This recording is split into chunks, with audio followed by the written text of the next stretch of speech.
The Bulgarian split squat. It happens to be my all-time favorite leg exercise when it comes to utilizing just dumbbells.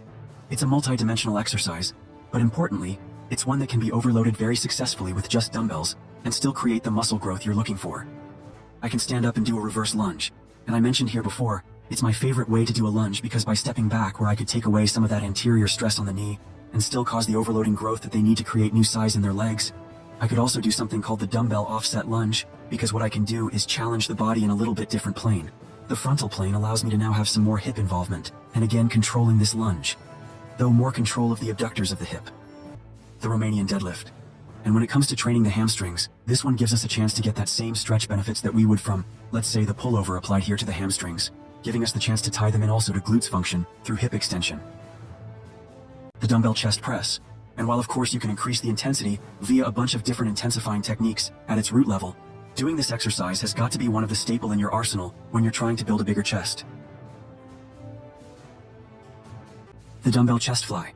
When we utilize the floor, as we do in a floor fly, I'm able to increase the load that I have in my hands here. That's going to actually more effectively overload the eccentric and give me a better muscle building option. Flat bench fly. It involves lying on a flat bench with a dumbbell in each hand and lowering the arms out to the sides and over. The dumbbell squeeze press is going to introduce an additional stress of the isometric adduction. And we're talking about the best of the best in trying to eke out more muscle gains from the exercises you're doing.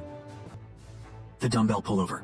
The way you do the exercise matters, and when you incorporate a much tighter arm position and squeeze your arms together, adduct them as hard as you can at the top of the exercise, you can shift the focus from the lats to the upper chest, making this another option, particularly for those that don't have access to an incline bench.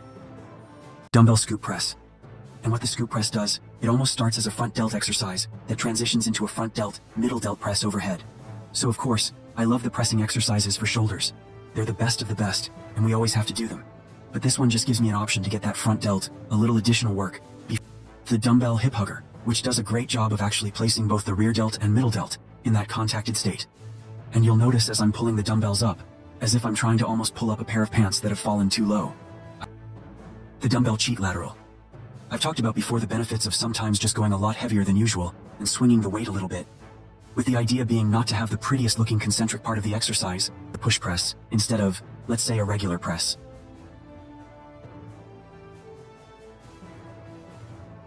When it's the front delt specifically that I'm trying to target, there's nothing better than the classic dumbbell front raise. There's nothing pretty about it, but what I do try to do is split this up into one side at the time, so I could focus on driving that arm out in front of my body and not rely on too much momentum. Because here, I'm trying to make that front delt the work, and not necessarily have it bleed over into the other heads of the deltoids,